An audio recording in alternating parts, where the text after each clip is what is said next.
उद्धव की शिवसेना ने तो कांग्रेस को टूरिस्ट पार्टी तक बता दिया। अकेले लड़कर कांग्रेस ने बीएमसी में पिछले चुनावों की तुलना में कैसा प्रदर्शन किया, आपको वो भी याद दिलाता हूं। अगर आप देखेंगे, अभी आपने देखा बीएमसी में राज ठाकरे, अब देखिए जरा बीएमसी में कांग्रेस, उसका प्रदर्शन आप देखेंगे। 2012 में सीट कितनी जीती कांग्रेस ने? 52 सीट जीती थी कांग्रेस। 2017 में लड़ी और गिर गई, और कितनी सीट जीती? 31। तीसरी बार अब 2026 में अकेले लड़के देखी ना, हम अकेले लड़के देखते हैं, और गिर गई 19 पे। मतलब जिस तरह से ये गिर रही है भाई साहब, अगली बार फिर जीरो ना हो जाए। यानी कांग्रेस का प्रदर्शन लगातार गिरता चला रहा है। अकेले अपनी ताकत आजमाने का कांग्रेस का दांव भी उल्टा पड़ गया। कांग्रेस के ऐसे परफॉर्मेंस पर बीजेपी ने क्या कहा, एक बार वो देखिए। बीजेपी ने एक वीडियो शेयर किया जिसमें राहुल गांधी दिख रहे हैं, और वीडियो में लिखा है कि मैं फिर से इलेक्शन हार गया। बीजेपी ने कहा कि राहुल गांधी की लीडरशिप में कांग्रेस 96 चुनाव हार चुकी है, और इस साल राहुल गांधी चुनाव हारने की सेंचुरी पूरी कर लेंगे। ये एआई से बनाकर बीजेपी ने वीडियो ट्वीट किया है। एक बार सुनिए बीजेपी कह क्या रही।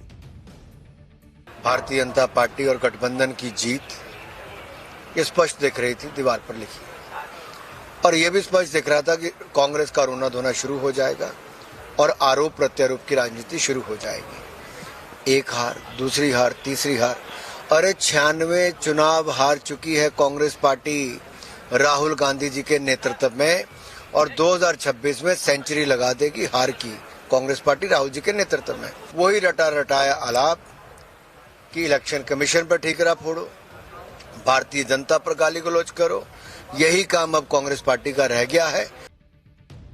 कांग्रेस और इंडी वालों को जितनी अपनी हार से टेंशन होगी, उससे ज्यादा चिंता तो वो ओवैसी से कर रहे हो, क्योंकि ओवैसी को भर भर के महाराष्ट्र के मुसलमानों के वोट मिले। महाराष्ट्र लोकल बॉडी इलेक्शन में सबसे ज्यादा ओवैसी ने चौंकाया है भाई। महाराष्ट्र निकाय चुनाव में ओवैसी ने पूरी ताकत से लड़ाई लड़ी। महाराष्ट्र के मुस्लिम बहुल इलाकों में ओवैसी के लिए गजब दीवानगी दिखाई दी थी। मैंने आपको तस्वीरें दिखाई थी कि ओवैसी की एक झलक पाने के लिए भीड़ गिर जा रही थी कि छू लें ओवैसी जी को। यहां तक कि पुलिस को भीड़ पर लाठीचार्ज करना पड़ जा रहा था। ओवैसी ने भी हिजाबी पीएम, मुस्लिम मेयर जैसी बातें कही, जिसके डायरेक्ट असर मुस्लिम मतदाताओं पर पड़ते दिखे, और वो नतीजों में भी दिख रहा है। महाराष्ट्र के महानगर पालिका चुनाव में ओवैसी की पार्टी का आप परफॉर्मेंस देखिए बॉस, इंडी वालों के पैरों तले जमीन निकल जाएगी कि ओवैसी ने इस बार क्या प्रदर्शन किया है। ओवैसी का प्रदर्शन आप देखेंगे महाराष्ट्र के अंदर, उनकी पार्टी का। ओवैसी एआईएमआईएम भाई वो 95 जीत गए हैं सीट, 95 मतलब ऑलमोस्ट 100 के करीब।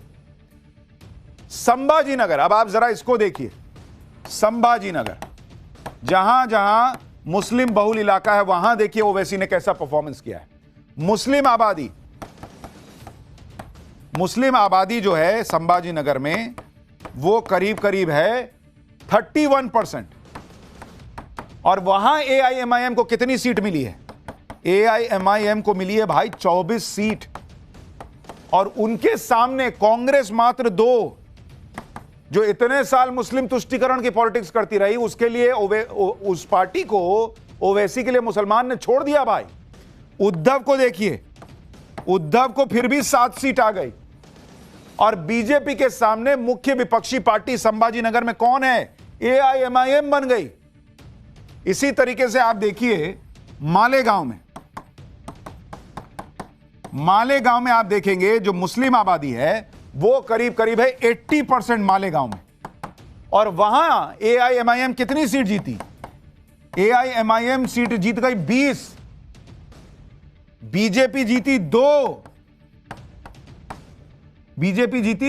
2 सीट, कांग्रेस जीत रही है 3 सीट, अन्य को 41। सबसे बड़ी पार्टी बन गई एआईएमआईएम उस मालेगांव में जहां 80% मुसलमान है। आप देखिए बीएमसी मुंबई में, जहां पर मुस्लिम आबादी 20% है, 20% मुस्लिम आबादी, वहां एआईएमआईएम को 8 सीट मिलती दिख रही है। यह क्लियर पैटर्न दिख रहा है बॉस महाराष्ट्र में कि मुसलमान ये धीरे धीरे समझ रहा है ओवैसी की बात को कि इतने साल से कांग्रेस, सपा, ममता वगैरह वगैरह जिनके बारे में वो बोलते हैं कि भाई ये सब जो है वो मुसलमान को सिर्फ इस्तेमाल किए हैं, वो मुसलमान के दिमाग में घुस रहा है और इसीलिए मुसलमान ओवैसी की तरफ जा रहा है। बिहार में गया, अब महाराष्ट्र के निकाय चुनाव में गया।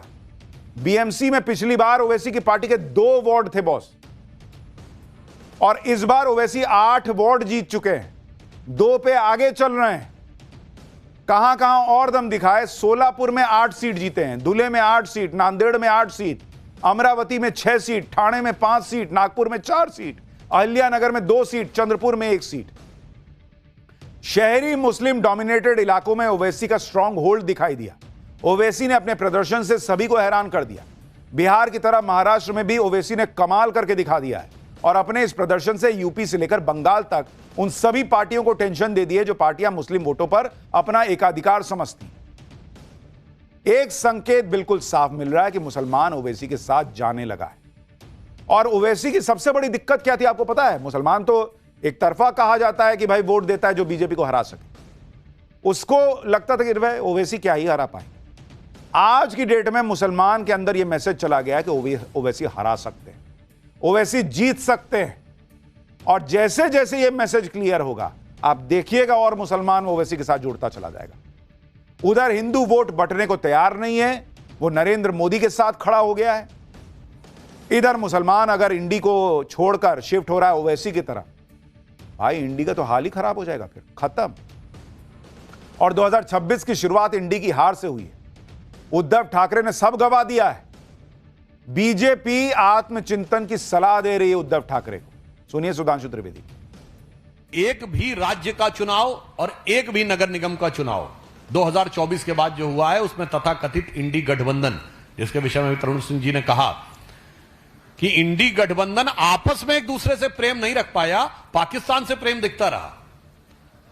तो जो कुछ कह रहे हैं संजय राउत जी, मुझे लगता है शिवसेना उबाटा को, जो श्रद्धेय बाला साहब ठाकरे जी की विरासत का होने का दावा करती थी, उसे इंट्रोस्पेक्शन की जरूरत है।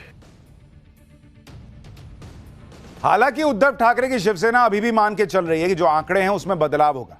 संजय राउत ने कुछ देर पहले कहा है कि मुंबई के नतीजे आने में रात के 12 बजेंगे और जो आंकड़े अभी दिख रहे हैं वो बदल जाएंगे। सुनिए संजय राउत। मुंबई में मतगणना जिस तरह से शुरू है, पूरे निर्णय नतीजे आने के लिए रात के 12 बजेंगे, रात को 12 बजे। जो आंकड़े सामने आ रहे हैं वो झूठे हैं।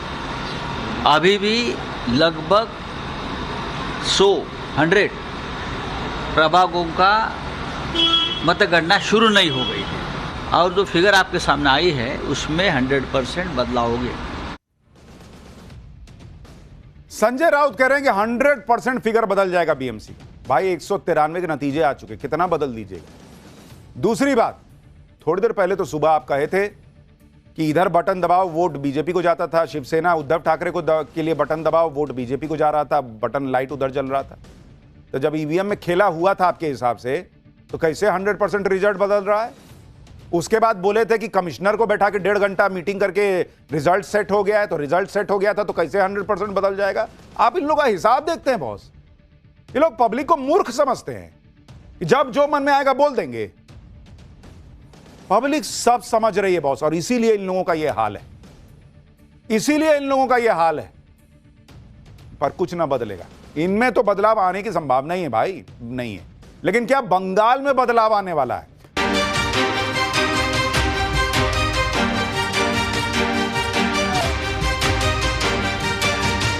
हर हर महादेव, रक्षा करो महादेव, हर हर महादेव, रक्षा करो महादेव।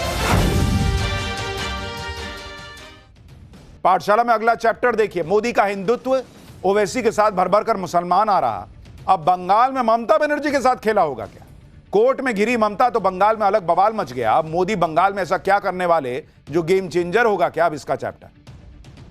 बीएमसी चुनाव के नतीजों ने बंगाल में ममता बनर्जी को टेंशन दे दी। बीजेपी के साथ हिंदू वोटों का एकजुट होना और ओवैसी के साथ भर भर कर मुसलमान पहुंचना, यह ममता बनर्जी के लिए बहुत तनाव वाली खबर है। ममता बनर्जी समझ नहीं पा रही कि वो अपने मुस्लिम तुष्टीकरण के एजेंडे का जो उन पर आरोप लगता है उस पर टिकी रहें, या बिहार में इंडी की तरह एसआईआर के विरोध की राह पकड़ी रहें, या फिर हिंदुत्व के रथ पर सवार होकर पीएम मोदी को चुनौती दें।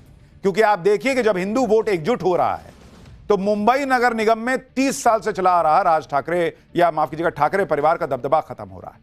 जिस दिल्ली में अरविंद केजरीवाल मान बैठे थे कि अरे हमको कौन शीश महल से निकाल पाएगा, हमारा किला कोई नहीं गिरा सकता, वहां 27 साल बाद पीएम मोदी ने बीजेपी की ऐसी वापसी करवाई कि अरविंद केजरीवाल खुद भी चुनाव हारकर दिल्ली से गायब हो गए, ऐसा लग रहा है। ऐसे में ममता बनर्जी को भी अब बंगाल में अपना किला हाथ से निकलता नजर आ रहा है, और कंफ्यूजन में ममता बनर्जी मुस्लिम वोटों के साथ हिंदुत्व को भी साधने की डबल राह पर चल रही। इन सब के बीच बंगाल में पीएम मोदी ऐसा क्या करने वाले हैं जो गेम चेंजर होगा? बंगाल की पॉलिटिक्स में गजब बवाल मचा है, उसकी तस्वीर दिखाऊं उससे पहले एक झलक देखिए।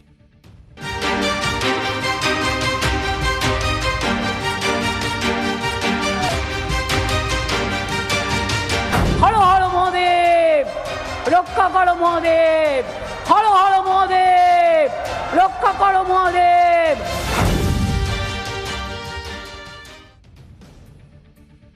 कभी जय श्री राम का नारा सुनकर एकदम से फायर हो जाने वाली ममता बनर्जी, दुर्गा पूजा जुलूस पर पाबंदी लगाने का आरोप झेलने वाली ममता बनर्जी आज महाकाल की शरण में है भाई। सिलीगुड़ी में ममता बनर्जी ने आज साधु संतों की मौजूदगी में महाकाल मंदिर का शिलान्यास किया।